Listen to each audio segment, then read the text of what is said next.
يا هلا والله بالغالي، ايش اخباركم؟ اليوم عندي تصليح بالسياره الاودي. تعال خل اشوفكم شنو اللي اريد اسوي. طبعا هاي الاودي الهاند بريك مالتها اوتوماتيك، فاليوم اريد افتحها وابدل الديسكات اللي بيه.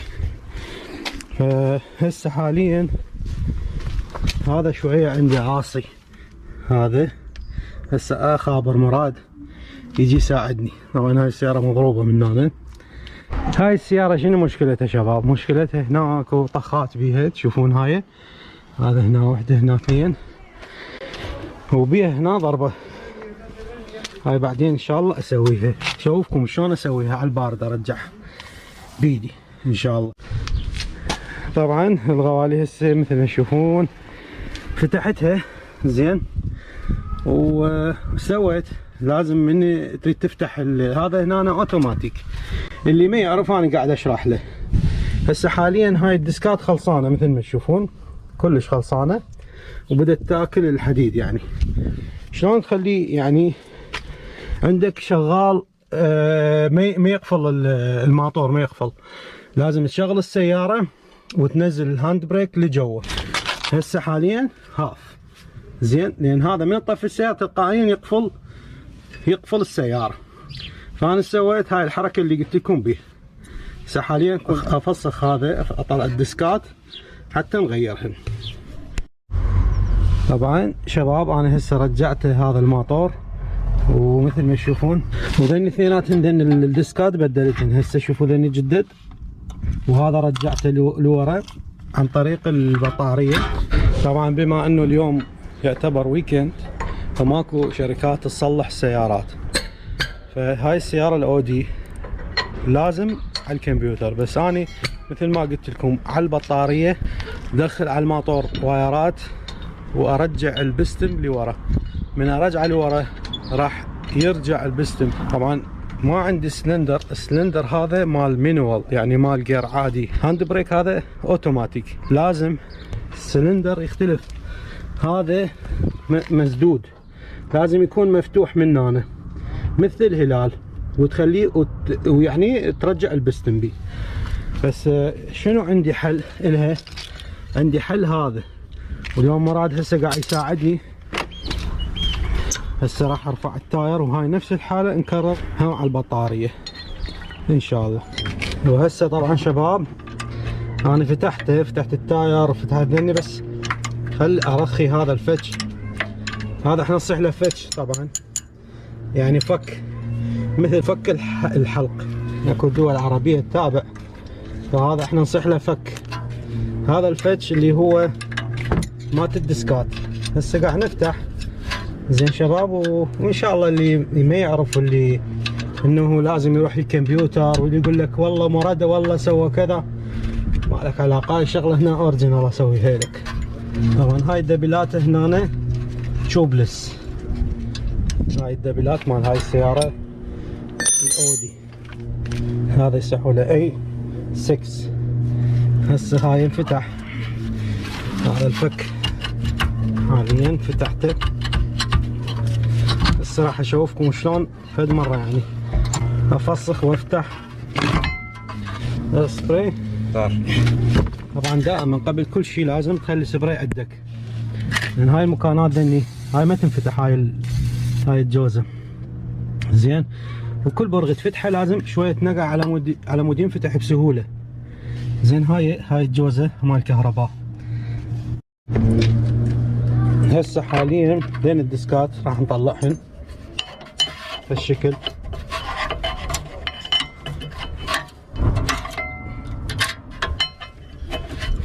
هذا هم نفس الحالة.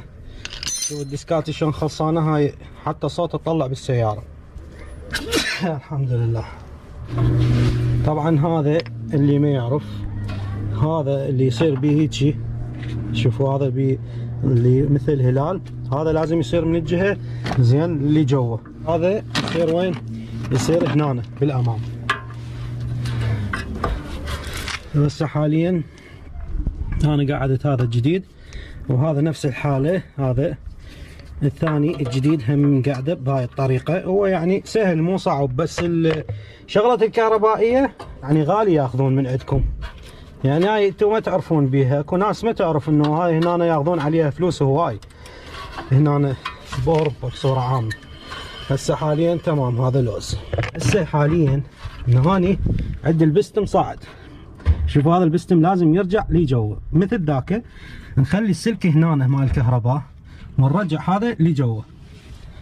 طبعا البطارية هاي بسرعة خلصت لان هذا الموتور كلش قوي، يحتاج بطارية كبيرة مال سيارة 12 فولت 12 فولت. دي هذه هذا 18 بي مجال. هسه راح نستخدم هاي فخة.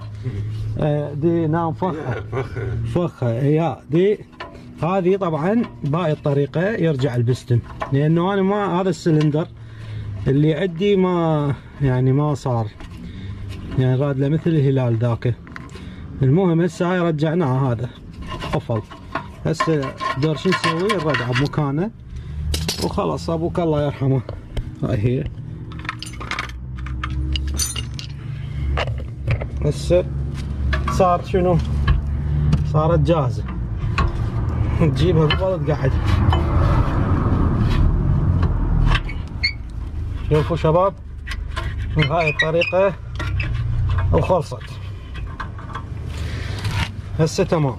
نحتاج بس سبراي، ما ادري انشاف عندكم؟ ينشاف تمام. هذا لازم شوية سبراي على المكان مال البراغي زين حتى ينشد البراغي بشكل سلس، لان البراغي هير وذني وياهن شباب براغي جدد لازم ويا الديسكات تجدد. زين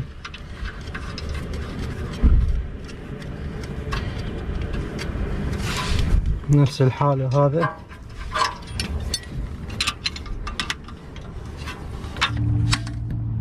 هذا الكيبل لازم يرجع تمام. ستارت. هسه شو راح يسوي الموتور؟ راح يرجع اللي انا هسه مو رجعته قفلته، هسه راح يرجع يقفل بعد ما تتحرك. شوف هسه قفل الموتور رجع بمكانه. يا يسود اوكي. هلا اشوفكم القلوب، اشوفكم القلوب. بسم الله. هسه نشغل السيارة.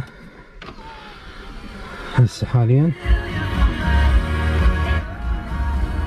نوصل الراديو. هسه حاليا بدا يرجع. هسه انطفى عندنا القلوب وصار عندنا جدد. شوف هسه لا كمبيوتر ولا تروح يم الكمبيوتر، باعه طبيعي جدد بدلت. وهذا الموتور الكهربائي وماكو اي مشكله اخوان. يعني هنا اكثر اللي تروح لهم او حتى اكو عرب تقول له اريد اصلح السياره يضربك بوله. فخلاص ها هي بدلت. اشترك بالقناه وفعل الجرس، وكل مره نسوي لكم فيديوهات تصليح سيارات شيء. مع السلامه، نشوفكم فيديو جاي.